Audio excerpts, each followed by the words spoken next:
Manager को जब पता चला कि प्रणव ने अभिनव के साथ क्या किया था तो उसका दिमाग गर्म हो गया।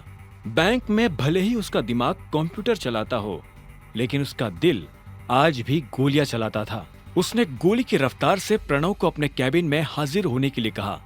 तब तक अभिनव ने उसकी टेबल पर अपना फटा हुआ चेक रख दिया था। इतने में प्रणव वहां आया और पहले अभिनव को हीन भावना से और फिर मैनेजर को मुस्कुराते हुए देखने लगा। मैनेजर ने उसे गुस्से से देखा और बोला, तुमने इन साहब का चेक किससे पूछकर फाड़ा? अभिनव के लिए साहब शब्द प्रणव से सुना नहीं गया।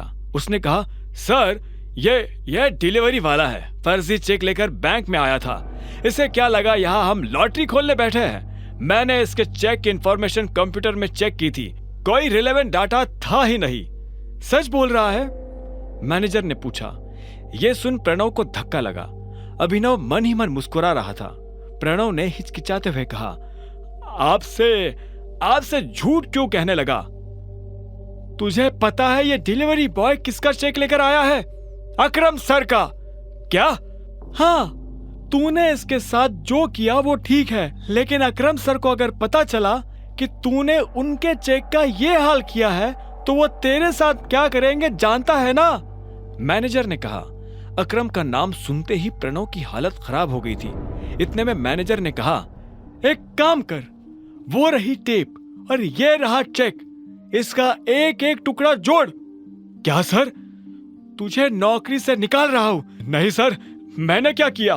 शाबाश, ये तुझे सुनाई दे गया और इससे पहले जो कहा वो है?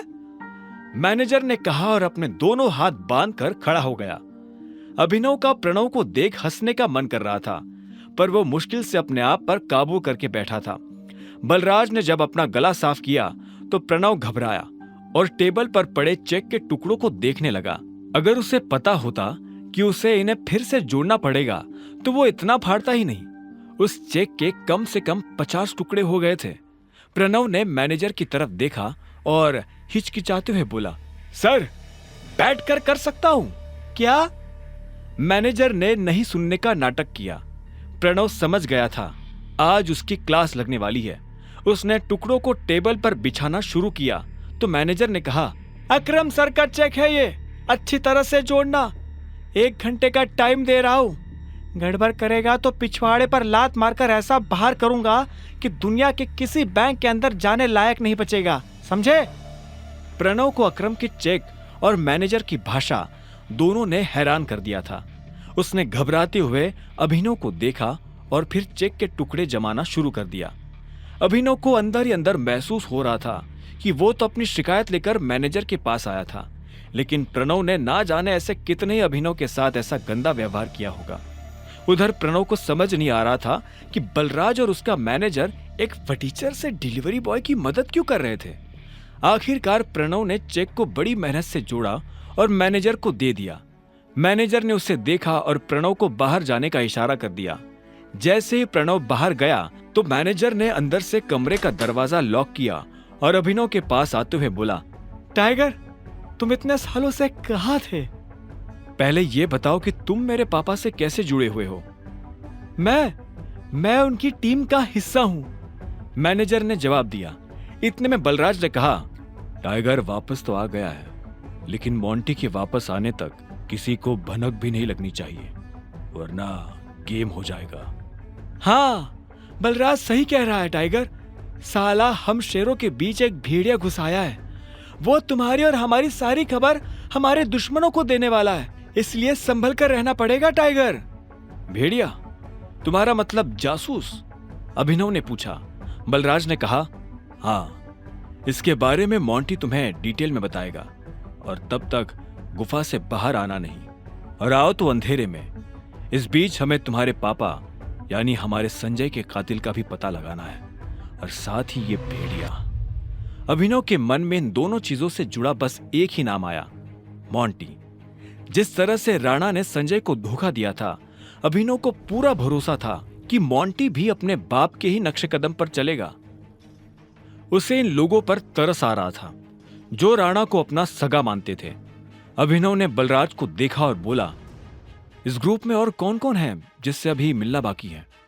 मैनेजर ने कहा, इस ग्रुप में है मोंटी, अकरम, बलराज, मैं यानी डीके, इक्का, पार्कर और अलायना।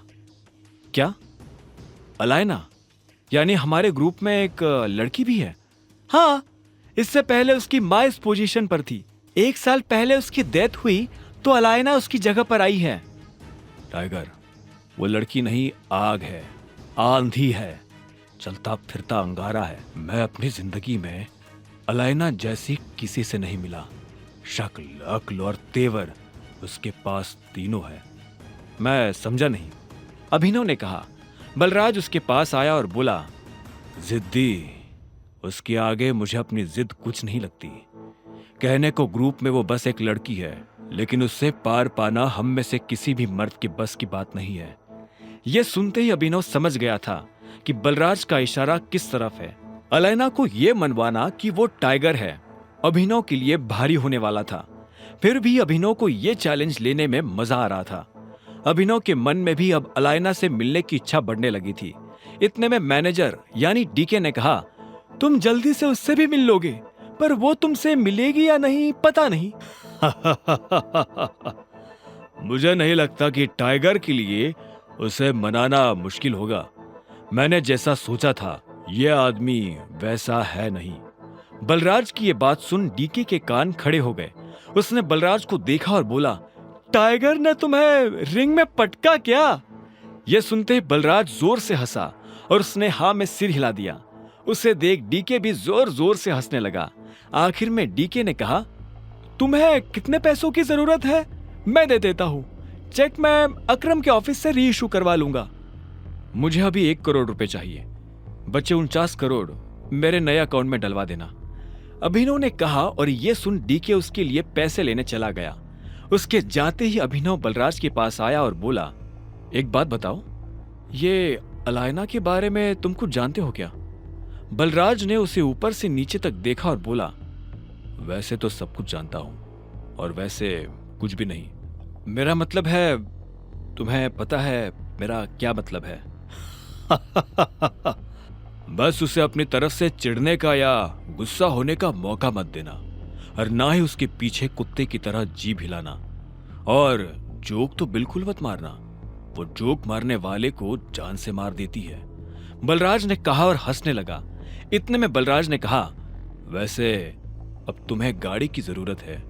मैं अपने मैनेजर को बोल रहा हूं, यहां से सीधा ग्लोब मोटर्स जाओ, वहां तुम्हारी गाड़ी तुम्हारा इंतजार कर रही है। अभी पैसे मैं भर रहा हूं, बाद में जब तुम गद्दी संभालोगे तो मुझे डबल दे देना। यह सुनते ही अभिनव जोर जोर से हंसने लगा। उसने बैंक से पैसे लिए बाहर आया और एक टैक्सी बुक करके सीधा ग्लोब मोटर्स के लिए निकल पड़ा। जल्दबाजी में वो बलराज से यह पूछना ही भूल गया था कि बलराज ने उसके लिए कौन सी गाड़ी बुक की थी। जैसे ही वो अंदर गया तो उसने देखा कि शोरूम का मैनेजर दरवाजे पर खड़ा होकर किसी का इंतजार कर रहा था। उसने अभिनव को देखते ही पूछा, अभिनव गढ़वाल? मैं ही हूं, अभिनव गढ़वाल। यह सुनते ही वहां रिसेप्शन पर खड़ी दोनों लड़कियों के होश उड़ गए, लेकिन मैनेजर को अभिनव को देख कोई झटका नहीं लगा। बलराज ने उसे पहले ही बता दिया था कि अभिनव दिखने में कैसा था। चलिए मेरे साथ, मैनेजर ने कहा और आगे बढ़ने लगा। कुछ देर के बाद अभिनव एक गैरेज में आ गया था। बाहर ढेर सारी गाड़ियां खड़ी हुई थी। मैनेजर उसे उसकी गाड़ी के पास लेकर आया। वो एक बहुत ही महंगी सी गाड़ी थी, लेकिन ऊपर से उसे देखने में ऐसा लग रहा था जैसे वो कबाड़ हो। बलराज ने जानबूझकर उसे पुराना करवाया था ताकि कोई भी अभिनव पर उसकी गाड़ी की वजह से शक न करे। पर जब अभिनव ने गाड़ी के अंदर देखा तो उसे बहुत अच्छा महसूस हुआ। मैनेजर ने कहा, मैं गाड़ी के पेपर्स रेडी करवाता हूं, आप तब तक गाड़ी देख लीजिए। मैनेजर वहां से निकला और अभिनव ड्राइविंग सीट पर बैठने के लिए बढ़ने लगा, पर इससे पहले कि वो बैठ पाता उसे पीछे से एक आवाज आई, हेलो। यह आवाज एक लड़की की थी। अभिनव को लगा कि जरूर ये वही रिसेप्शन वाली लड़कियों में से कोई एक होगी, लेकिन जब वो पलटा तो हैरान हो गया। वो लड़की और कोई नहीं बल्कि चाहत थी। अभिनव ने चाहत को अनन्या के साथ अकरम की पार्टी में देखा था। चाहत और अनन्या दोस्त थी। हालांकि अभिनव ने वहां उससे कोई बात नहीं की थी, लेकिन वो पार्टी में लगातार अभिनव को ही देखी जा रही थी। उसे पूरा शक था कि अभिनव दुनिया को जो दिखा रहा था असल में वो वैसा नहीं था। वो जिस तरह से अभिनव को देख रही थी उसे बड़ा अजीब लग रहा था। चाहत अभिनव के पास आई और बोली, ये सब क्या हो रहा है अभिनव? ये गाड़ी तुम खरीद रहे हो? तुम कौन हो और यहाँ क्या लेने आई हो? अभिनव ने तनी हुई आवाज में पूछा। चाहत को देख वो अपनी पहचान के लिए अलर्ट हो गया था। चाहत उसके सवाल पर मुस्कुराई और मीठी सी आवाज में बोली, मैं चाहत हूँ, तुम्हारी बीवी की दोस्त, और ये सवाल तो मुझे तुमसे करना चाहिए। तुम यहाँ गाड़ी खरीदने कैसे आ सकते हो? अनन्या ने तो मुझे बताया था कि तुम गरीब हो। हाँ, मैं गरीब ही हूँ। ये गाड़ी तो मैं अपने बॉस के लिए लेने आया हूँ। चाहत ने उसे कुछ पल के लिए देखा और बोली, पक्का झूठ तो नहीं बोल रहे हो? मैं तुमसे झूठ क्यों बोलूंगा? पता नहीं, एक काम करती हूँ, मैं अनन्या को भी यहाँ बुला लेती हूँ। दूसरे की सही, पर जब वो तुम्हें गाड़ी में देखेगी तो खुश हो जाएगी। नहीं, उसे बुलाने की क्या जरूरत है? क्यों बेकार में उसे परेशान करती हो तुम बताओ ना, मैं तुम्हारे लिए क्या कर सकता हूँ? ये सुनते ही चाहत के चेहरे पर मुस्कान आ गई। उसने कहा, मुझे चाहिए ट्रीट। क्या तुम मुझे ट्रीट पर लेकर नहीं चलोगे? देखो, मैं तुम्हारी बीवी की दोस्त हूँ और मुझे नहीं लगता कि तुम्हें मुझे मना करना चाहिए। इससे पहले कि अभिनव उसकी बात का कोई जवाब दे पाता, चाहत ने गाड़ी का दरवाजा खोला और वो पैसेंजर सीट पर जाकर बैठ गई। ठीक इसी वक्त मैनेजर डॉक्यूमेंट्स लेकर आया और उसने डॉक्यूमेंट्स अभिनव को दे दिए। अभिनव भी ड्राइविंग सीट पर बैठ गया। उसे पता था कि चाहत खुद एक रईस परिवार से आती थी। ऐसे में वो उसे अकरम के एक होटल में ले जाने वाला था। चाहत पूरे रास्ते रह रहकर अभिनव को देख रही थी। अभिनव को समझ नहीं आ रहा था कि वो उससे चाहती क्या है। जैसे ही अभिनव की गाड़ी अकरम के होटल के नीचे पार्क हुई तो अभिनव का फोन बज उठा। उसने देखा अकरम का फोन था। हेलो, क्या हुआ टाइगर, सब ठीक? मैंने देखा तुम्हारी गाड़ी मेरे ऑफिस के नीचे आई है। उधर से अकरम ने पूछा। हाँ, वो मैं होटल में किसी के साथ लंच के लिए आया था। हाँ, वो तो मैं देख ही रहा हूँ। जरा ऊपर आओ, मैं तुम्हें अपना वीआईपी कार्ड दे देता हूँ ताकि तुम दोनों को वीआईपी ट्रीटमेंट मिले। अकरम ने मुस्कुराते हुए कहा।